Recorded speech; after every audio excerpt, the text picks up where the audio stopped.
Mes amis, j'espère que vous allez bien. Allons droit au but aujourd'hui. Je ne veux pas vous faire perdre votre temps. Et on va attaquer directement l'article. Comme vous le savez, on lit un article à chaque vidéo. Cet article a été proposé par une de mes élèves, Julia.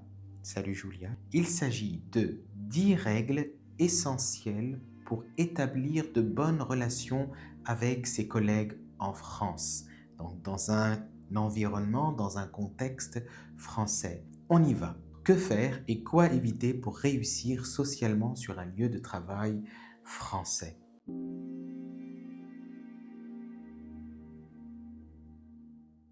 Intéressant, n'est-ce pas? Travailler en France s'accompagne de sa propre logique culturelle, comme dans n'importe quel pays, vous me direz. La vie professionnelle française est un mélange unique de rationalité, de diplomatie, de contrôle émotionnel, de sociabilité et de débat intellectuel.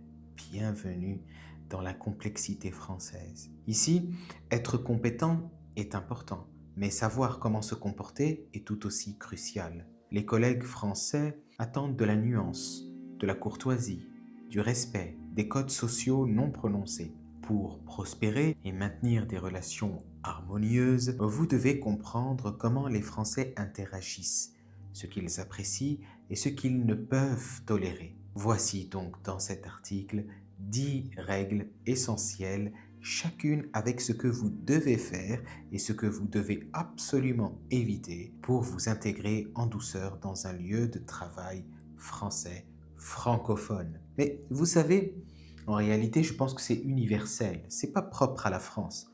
La politesse, l'éducation, le respect de soi et le respect des autres, c'est une base universelle. Il n'y a pas de débat là-dessus. J'espère qu'on est d'accord.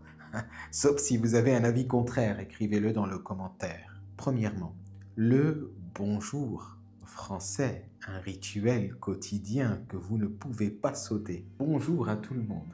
Bonjour à vous qui êtes dans cette vidéo. En France, dire bonjour n'est pas facultatif. C'est un fondement social. Ne pas saluer quelqu'un est considéré comme irrespectueux ou délibérément grossier. Saluez chaque collègue individuellement à votre arrivée. Bonjour.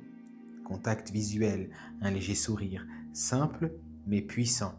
Ajoutez le nom de la personne, le cas échéant, si vous avez une bonne mémoire, pas comme moi. Ce qu'il ne faut surtout pas faire, c'est entrer dans une pièce en silence, saluer uniquement les managers tout en ignorant les collègues. Pourquoi c'est important? Dire bonjour signifie je vous reconnais, nous commençons la journée ensemble. En France, les relations sont construites sur la reconnaissance avant la collaboration. Est-ce que c'est toujours d'actualité? Je ne sais pas. Pour ceux qui travaillent dans un environnement francophone ou français, vous pouvez le dire dans les commentaires si vous êtes d'accord ou pas. Deuxièmement, gardez la bonne distance. Amical mais pas intime. Ça, c'est très important. J'ai même vu des vidéos qui le conseillent fortement dans les entreprises de rester un minimum distant. Il faut se faire respecter, il ne faut pas rentrer dans les sauces. Les commérages, tu as vu, lui, il a fait, elle a fait. Ça dépend de votre stratégie, mais moi, je vous conseille de rester un minimum distant, de ne jamais prendre parti. Les relations françaises sur le lieu de travail sont chaleureuses mais sobres. Les gens apprécient la convivialité, mais ils protègent soigneusement leur vie privée. Donc, partagez les informations personnelles légères, projets du week-end, loisirs, petites histoires. Cela montre la personnalité sans dépasser les limites. Mais ne partagez pas vos problèmes privés, vos luttes émotionnelles, vos difficultés personnelles. Troisièmement, la pause déjeuner, un moment social sacré. En France, le déjeuner, par exemple, n'est pas un arrêt de ravitaillement rapide, c'est une ancre sociale. Donc en fait, quand vous sortez de ce processus, vous vous condamnez vous-même. Vous vous auto-sabotez au travail en réalité. C'est là que des liens sont créés, que les équipes se détendent et que les conversations se déroulent. Rejoignez vos collègues pour déjeuner ou prendre un café au moins de temps en temps. Profitez de ce moment pour parler de la vie, de la culture, des voyages, pas seulement du travail. Ce qu'il ne faut pas faire, c'est manger à votre bureau tous les jours, tout seul ou toute seule. Refuser toutes les invitations sans explication. Pourquoi c'est important? Les Français voient le déjeuner comme essentiel au bien-être et au travail d'équipe. De nombreuses amitiés et alliances commencent autour de la table. Je vais en profiter pour vous dire qu'il ne faut pas oublier de vous abonner. Abonnez-vous à la chaîne, vous cliquez sur s'abonner, sur la cloche pour avoir toutes les vidéos.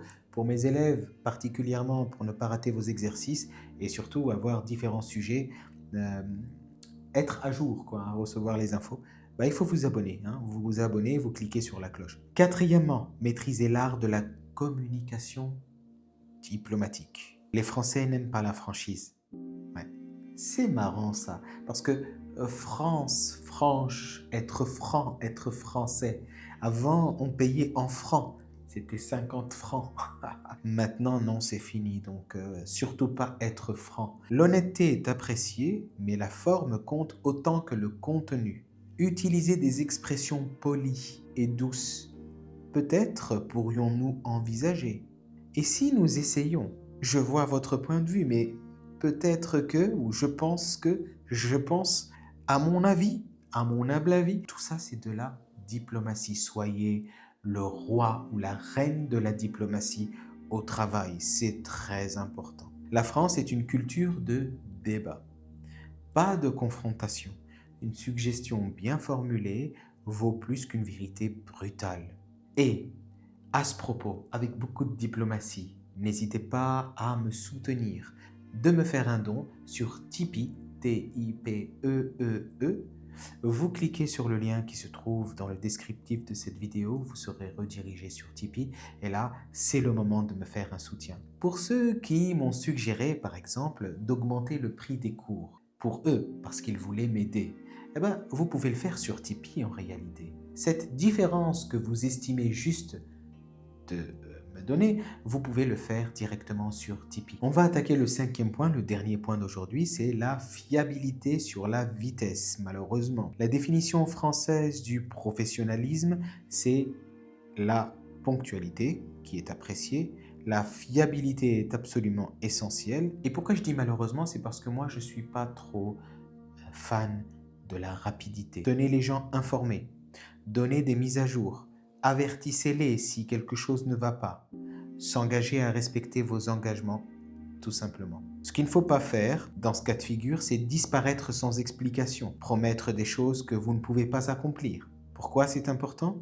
La confiance en France se construit par la cohérence et la clarté, par la perfection. Donc, nous avons terminé les 5 points. Vous allez me dire, mais il y en a 5 autres. Pourquoi tu ne continues pas, Wissam? C'est pour faire des vidéos courtes. Le sujet peut intéresser certaines personnes, mais pas forcément tout le monde. Si vous êtes vraiment intéressé par ces conseils et que vous voulez les 5 autres conseils, vous ouvrez l'article qui se trouve dans le descriptif et en fait, vous avez les 10 conseils. Et puis, je sais pas, moi je vous dis à très très vite dans notre cours ou dans une prochaine vidéo. Si vous ne trouvez pas de place, vous pouvez réserver avec moi directement ici. Il y a quelques créneaux que je libère pour les cours personnalisés. Voilà, je crois que j'ai tout dit. À plus, ciao et à bientôt.